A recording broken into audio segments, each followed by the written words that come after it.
If you already have a website and an audience, then you can skip this video. Otherwise, it's crucial that you keep watching in order to ensure that your brand is aligned with your business model and the product you're selling.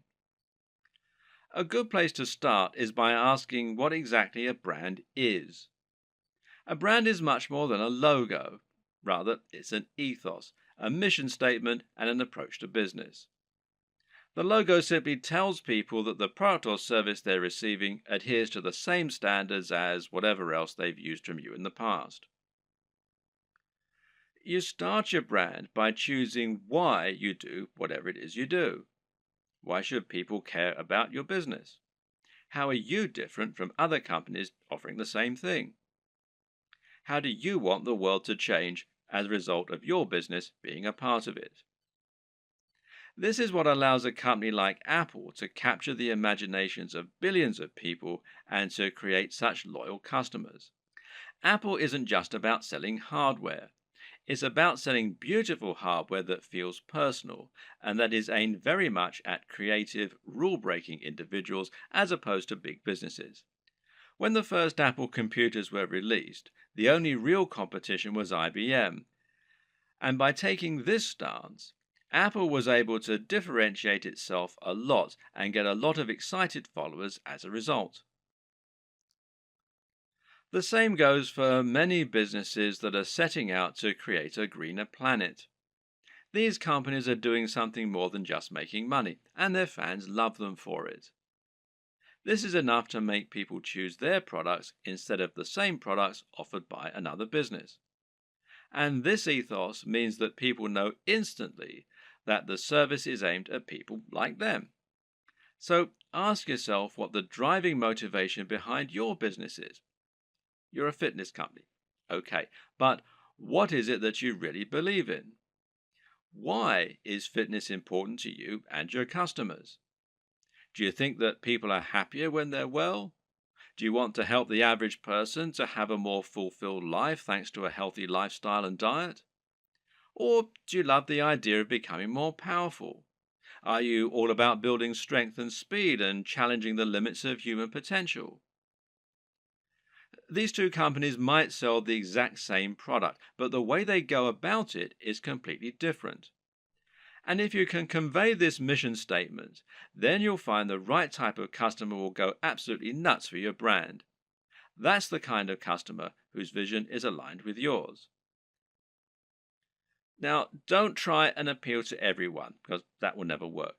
Instead, try to appeal more to the right kind of person. One way to do this is through your logo and your web design.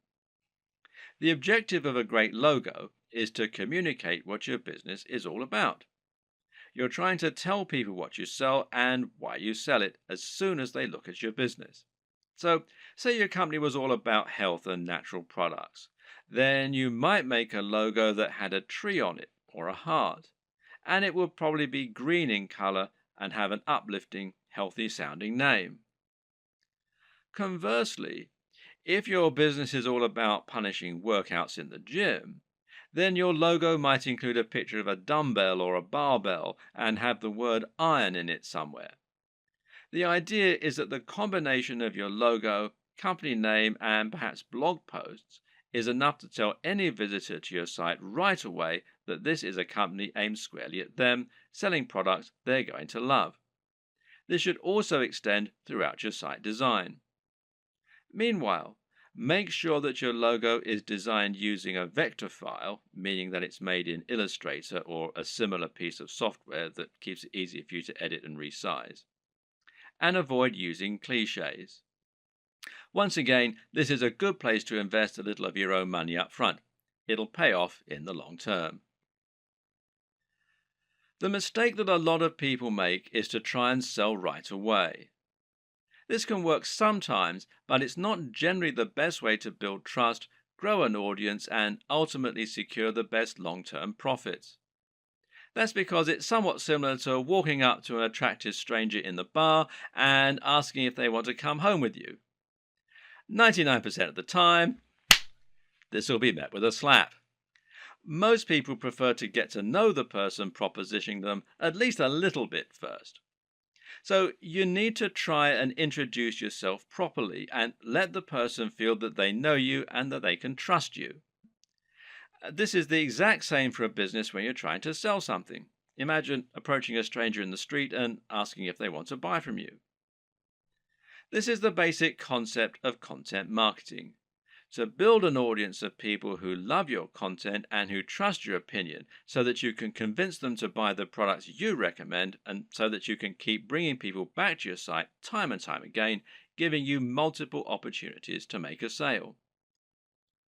The way you do this is to start by writing high quality content and to post this to a blog on a regular basis.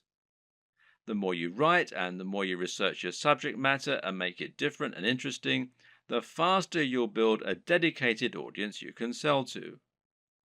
Demonstrate that you really know what you're talking about, that you only recommend things you genuinely believe in, and that your audience can trust you to be a resource for more useful ideas and information. Likewise, try to build your mailing list and social media presence. Incorporate your brand strongly on all your social media pages and in anything else you create so that people will know they're dealing with the same business. Getting someone to follow you on social media when they think they might be interested in your brand is far easier than getting them to buy a product from you and actually spend money. Social media accounts will meanwhile help you to bring more new customers to your site by letting people share with their network. You can help this too by providing social sharing buttons, like these from shareaholic.com, that will let people easily like your content on Facebook or tweet to it on Twitter. Once you have generated a big audience of people regularly coming to your site, you should start thinking about introducing products to your page. If you've really created a brand you believe in, and if you've been providing real value in your content, you should find you have true fans, and a true fan will be desperate to buy your product when you start selling them. Of course, there are many additional methods you can use to send more customers to your products and to market your store. One option is to create your own affiliate program and to encourage more people to help market your items. Another method is to pay for advertising, whether this is a pay-per-click campaign through Google AdWords or whether it's an advert on Facebook that is highly targeted to your specific demographic. This works well in scenarios where you're selling from eBay or Amazon and aren't trying to build up an audience. If you're going to pay for advertising, though, you need to calculate the LCV, now that's lifetime customer value, of each customer. This will allow you to ensure that whatever you spend on your ads, you're making more back and thus seeing strong ROI or return on investment. But to take this next step, you're going to need to make another new addition to your business. And I'll talk about that in the next video.